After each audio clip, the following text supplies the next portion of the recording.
পৃথিবীতে এমন 4টি গুনাহ আছে, যে 4টি গুনাহ করার সময় মানুষ আর ইমানদার থাকে না, ও বেঈমান হয়ে যায়।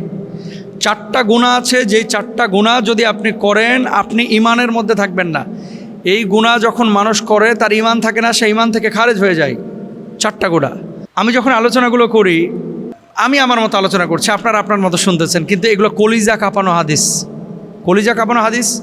আল্লাহর হাবিব সাল্লাল্লাহু আলাইহি ওয়াসাল্লাম এইভাবেই বলেছে, এইভাবেই কিন্তু আপনাকে মানতে হবে। এই 4টা গুনার ধারে কাছে কোনো মানুষ যাবেন না, না হলে ইমান থেকে খারেজ হয়ে যাবেন ঠিক ওই সময়টা। জি, 1 নম্বর, নবীজি সাল্লাল্লাহু আলাইহি ওয়াসাল্লাম কী বলছেন? আল্লাহর হাবিব সাল্লাল্লাহু আলাইহি ওয়াসাল্লাম, আবু হুরায়রা রাদিয়াল্লাহু তাআলা আনহু থেকে বর্ণিত হাদিসটি হলো, রাসূল আকরাম সাল্লাল্লাহু আলাইহি ওয়াসাল্লাম বলেছেন, কোনো ব্যভিচারী যখন ব্যভিচার করছে, অর্থাৎ এই যে শারীরিক মেলামেশা যখন করছে অবৈধভাবে, তার স্ত্রীর সাথে না, তার প্রেমিকার সাথে, তার গার্লফ্রেন্ডের সাথে, সে হোটেলে গিয়ে, সে বারে গিয়ে, এই যে যখন কোনো ব্যভিচারী ব্যভিচারে লিপ্ত হচ্ছে, আল্লাহ রাসূল সাল্লাল্লাহু আলাইহি ওয়াসাল্লাম বলছেন ঠিক ব্যভিচারের ওই সময়টাই তার আর ঈমান থাকে না, সে বেঈমান হয়ে যায়। যখন সে বন্ধ করে সে আবার ফিরে আসে, কিন্তু গুনাহে কবিরার কারণে কিয়ামতের ময়দানে আল্লাহ তাআলা অসংখ্য সময় তাকে জাহান্নামের আগুনে জ্বালাবেন। তাহলে ব্যভিচারী যখন ব্যভিচার করে তার ঈমান থাকে না, সে বেঈমান হয়ে যায়, 1 নম্বর। 2 নম্বর, কোনো মদ পানকারী যখন শরাব পান করে, সেটা শরাব হতে পারে, সেটা ইয়াবা হতে পারে, সেটা অন্যান্য নেশা জাতীয় জিনিস হতে পারে, যখন কেউ এই নেশা জাতীয় জিনিসের সাথে সম্পৃক্ত থাকে তখন তার ঈমান থাকে না। 3 নম্বর, কোনো চোর যখন চুরি করে তার ঈমান থাকে না। 4 নম্বর, কোনো ছিনতাইকারী এমনভাবে ছিনতাই করে যে মানুষ তা দেখার জন্য তাদের চোখ সেদিকে উত্তোলিত করে, মানে ছিনতাইকারী ছিনতাই করে যে মানুষ তা দেখার জন্য তাদের চোখ সেদিকে উত্তোলিত করে, তখন সে মুমিন থাকে না। তাহলে ছিনতাই যে করে তখন ঈমান থাকে না। ওই ছিনতাইকারীর কার্যক্রম যখন শুরু করে ঈমান থাকে না। চুরি যখন করে ঈমান থাকে না। তারপরে শরাব যখন পান করে ঈমান থাকে না। আরেকটা হচ্ছে জেনা যখন করে ঈমান থাকে না। এখন ধরেন চাঁদাবাজ যখন চাঁদাবাজি করে তার কি ঈমান থাকে? ডাকাতি করা, ছিনতাই করা, চাঁদাবাজি করা সমান অপরাধ, কিন্তু সমান অপরাধ। কেন সমান অপরাধ? এটা জোরপূর্বক মানুষের হক নিয়ে আসা।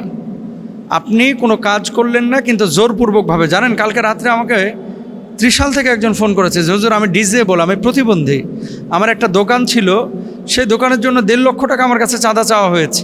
পরে আমি ডিসেবল প্রতিবন্ধী হওয়ার পরে আমি এই দোকান ছেড়ে দিয়েছি, আমি কোথায় টাকা পাবো? যাই হোক, দোকান তারা নিয়ে চলে গেছে।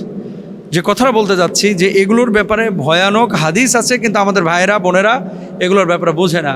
সুতরাং এই 4টা পাপের ধারে কাছে যায়েন না, হক নিয়ে নাড়াচাড়া করেন না, নিজের দুনিয়া আখিরাত সবই শেষ করে ফেলবেন। আল্লাহ বুঝদান করুক।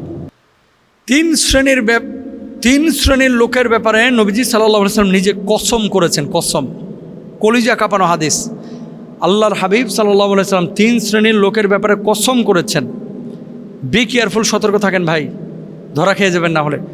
আল্লাহর হাবিব সাল্লাল্লাহু আলাইহি ওয়াসাল্লাম আবু কাবশা আমর ইবনে সাআদ আনসারী রাদিয়াল্লাহু তাআলা আনহু থেকে বর্ণিত, তিনি রাসূল আকরাম সাল্লাল্লাহু আলাইহি ওয়াসাল্লামকে বলতে শুনেছেন, মহানবী সাল্লাল্লাহু আলাইহি ওয়াসাল্লাম তিনি বলেছেন, আমি 3টি বিষয় তোমাদের জন্য কসম করছি, আর তোমাদের কাছে একটি হাদিস বর্ণনা করব, তা তোমরা সংরক্ষণ করবে।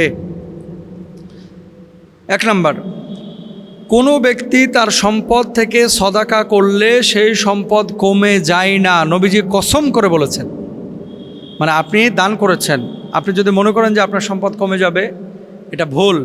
বরং দান করলে সম্পদ কখনোই কমে না, এটা আল্লাহর রাসূল পিয়ারা হাবিব সাল্লাল্লাহু আলাইহি ওয়াসাল্লাম নিজে বলেছেন। 1 নাম্বার। তাহলে কি হয়? সম্পদ বাড়ে। যারা দান করেছেন এটা রাতারাতি তারা ফলাফল পান। যাকাত দিলে সম্পদ বাড়ে, সদাকা করলে সম্পদ বাড়ে, আরেকজনকে খাওয়াইলে নিজের রিজকে প্রশস্ততা আসে, আত্মীয় স্বজনকে মেহমানদারি করাইলে নিজের রিজকের মধ্যে প্রশস্ততা আসে। 1 নাম্বার। 2 নাম্বার, কোনো ব্যক্তির উপর জুলুম করা হলে সে তাতে সবর করলে আল্লাহ তার সম্মান বৃদ্ধি করে দেন। কোনো ব্যক্তির উপরে যদি ধরেন আপনার উপরে কেউ জুলুম করেছে, কিন্তু আপনি সামর্থ্য ছিল তাকে আঘাত করার, আপনি আঘাত করলেন না, আপনি ধৈর্য ধারণ করলেন। সামর্থ্য ছিল এটাকে প্রতিরোধ করা জায়েজ, তবে আপনি করলেন না, সবর করলেন, ধৈর্য ধারণ করলেন, তাকে অভিশাপ দিলেন না, বদদোয়া দিলেন না। যদি এরকম ধৈর্য ধারণ করেন আল্লাহ সুবহানাহু ওয়া তাআলা তাহলে আপনার সম্মান বৃদ্ধি করে দেবেন, এটা নবীজি বলেছেন। 3 নাম্বার, যে ব্যক্তি ভিক্ষার দরজাকে খোলে আল্লাহ তাআলা তার জন্য দরিদ্রতার দরজাকে খুলে দেন। অথবা তিনি এমন কোনো শব্দ বলেছেন আল্লাহর হাবিব সাল্লাল্লাহু আলাইহি সাল্লাম, মানে আপনার ইন্টেনশন হচ্ছে খালি চায়া চায়া মানুষের কাছে খাওয়া। অনেক হুজুরও তো আছে আমাদের মধ্যে। হ্যাঁ, মানুষের কল্যাণের জন্য আপনি কোনো চ্যারিটি ওয়ার্ক করতেছেন অথবা মানুষের কল্যাণে একটা জনকল্যাণকর কাজ করতে যাচ্ছেন, এটা ভিন্ন বিষয়। যে আপনি 10টা মানুষের দায়িত্ব নিয়ে কাজ করছেন, এটাকে আমরা অ্যাপ্রিসিয়েট করি, বিশেষ করে চ্যারিটি ওয়ার্কগুলো। কিন্তু কিছু মানুষ আছে, শক্তি আছে, সামর্থ্য আছে, কাজ করার সক্ষমতা আছে, না খালি হাত পাতে দাও দাও দাও, ভিক্ষা করছে, ভিক্ষাটাকে প্রফেশন বানায় ফেলাইছে। কিছু লোক দেখবেন, আপনি যখন অফিসে যাচ্ছেন রিক্সা থেকে নামবেন, একই লোক প্রতিদিন আপনার কাছে ভিক্ষা যাচ্ছে, একই লোক নির্দিষ্ট স্থানে জায়গায় একই লোক ভিক্ষা করতেছে। তার মানে সে মাজুর হলে ঠিক আছে, কারণ প্রতিদিন তো তাকে খেতে হয়। আর মাজুর না হয়ে শক্তি সামর্থ্যবান একজন লোক যদি প্রতিদিন আপনার কাছে হাত পাতে, তাহলে জানতে হবে এর মতলব খারাপ। এরা কাজ দিতে চান যে আমার বাড়িতে কাজ করো, দেখবেন কাজ করবে না। বলবেন যে চলো তোমার একটা কাজের ব্যবস্থা করে দিই, এগুলো না, সে আগাবে না। তার ইন্টেনশনই হচ্ছে খালি দাও দাও দাও দাও এগুলা। এই জন্য ভিক্ষাবৃত্তিকে নবীজি সাল্লাল্লাহু আলাইহি ওয়াসাল্লাম পছন্দ করেন নাই। এবং এই 3টা শ্রেণী নবীজি সাল্লাল্লাহু আলাইহি ওয়াসাল্লাম বলেছেন যে এই 3 শ্রেণীর 3টা কাজ যাদের ভিতরে থাকবে, আল্লাহ সুবহানাহু ওয়া তাআলা তাদের সম্পদ কমাবে না এবং তাদের জন্য উত্তম ব্যবস্থা করবেন ইনশাআল্লাহ।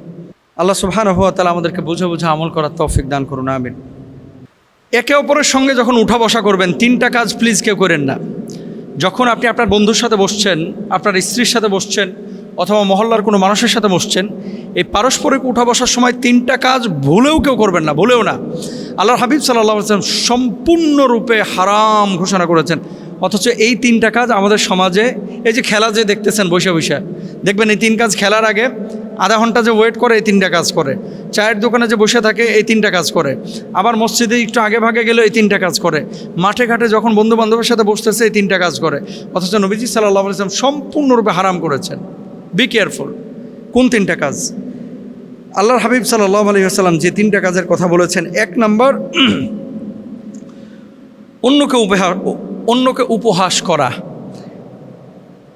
আইয়ুহিব্বু আহাদুকুম আইয়াকুলা লাহমা আখিহি মাইতান ফাকারিহতুম। এই যে গীবত করা, পরনিন্দা করা, অন্যকে উপহাস করা, তুচ্ছ তাচ্ছিল্য করা সম্পূর্ণরূপে হারাম। রাসূল আকরাম সাল্লাল্লাহু আলাইহি ওয়াসাল্লাম এটা হারাম করে দিয়েছেন। আল্লাহ তাআলা কুরআনুল কারীমে আয়াত নাজিল করেছেন, সূরা হুজুরাতের 11 নম্বর আয়াত। ইমাম কুরতুবী রাহিমাহুল্লাহ তিনি বলছেন, উপহাস হলো এমনভাবে কারো দোষ দুর্বলতা বা ত্রুটি তুলে ধরা যাতে অন্যরা হাসাহাসি করে এবং তাকে হেয় প্রতিপন্ন করে। অর্থাৎ আপনি এক ব্যক্তি সম্পর্কে যখন কোনো কথা বলছেন, এখন তাকে নিয়ে আপনি হাসলেন কিন্তু সে ছোট হয়ে গেল, এরকম যদি হেয় প্রতিপন্ন কোনো মানুষকে করে থাকেন, এটা সম্পূর্ণরূপে হারাম হবে এবং আপনার কবিরা গুনাহ হবে। সুতরাং একে অপরের সাথে উঠা বসা যখন করবেন, খবরদার এই কাজটা আপনারা কেউ করবেন না, 1 নম্বর। 2 নম্বর, অন্যর দোষ তালাশ এবং দোষারোপ করা হারাম। আল্লাহ তাআলা বলেন, একে অপরের দোষ অন্বেষণ করো না। এটাও সূরা হুজুরাতে আল্লাহ সুবহানাহু ওয়া তাআলা বলেছেন। ওই যে ওয়ালা তানাবাযু বিল আলকাব, এখানে তো 11টা গুণাগুণের কথা বলা হয়েছে, ওইদিকে গেলে অনেক সময়ের প্রয়োজন। দোষ যখন আপনি তালাশ করছেন, দোষ যখন অন্বেষণ করছেন, এর সাথে সম্পর্ক আপনার নষ্ট হবে এবং এই মানুষটাকে আপনি ছোট করছেন। অপমান করা বা তার দুর্বলতা প্রকাশ করা একজন মুসলমানের কাজ না।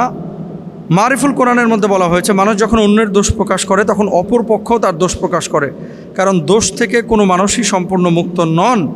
এজন্য কোনো মুসলমান অন্য মুসলমানের দোষ চর্চা বা তালাশ করতে পারে না। আর একটা কথা মনে রাখেন, আপনি আরেকজনের দোষ অন্যজনের সামনে প্রকাশ করবেন, আপনার দোষ ঠিকই আল্লাহ তাআলা আরেকজনের সামনে প্রকাশ করে দেবে। একবার সহজ হিসাব। আরেকজনকে সম্মান করবেন, রেসপেক্ট করবেন, আল্লাহ তাআলা আপনার সম্মান বাড়িয়ে দেবেন। কিন্তু ইদানিং দেখেন, যখনই আমরা একত্রিত হয়ে কয়েকজন, মাল মশলা মিশিয়ে কিন্তু আমরা আরেকজনের গীবত পরনিন্দা করি, সে কি করেছে না করেছে।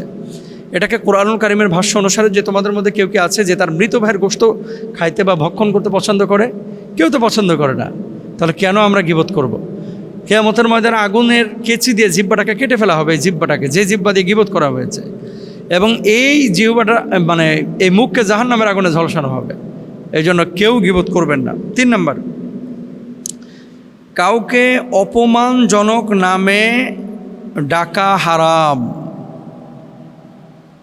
অপমানজনক নাম হচ্ছে আব্দুর রহিম, কিরে রহিমা, নাম হচ্ছে আব্দুল হাকিম, কিরে আবদুল্লাহ, নাম হচ্ছে আবুল হুসাইন, কিরে আবুল্লাহ, নাউজুবিল্লাহ। এরকম জালেম কিছু আছে।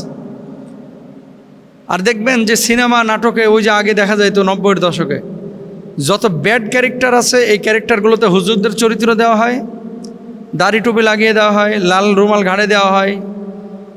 আর কাজের মহিলা গাড়ি, তারপরে মনে করেন বাড়ি ধোয়া মোছা সাফ যারা করে, নবী সাল্লাল্লাহু আলাইহি ওয়াসাল্লামের স্ত্রীদের নামের সাথে তাদের নামগুলো মিলিয়ে ফেলা হয়। এরকম জালেম কিন্তু আছে আপনার আমার সমাজে।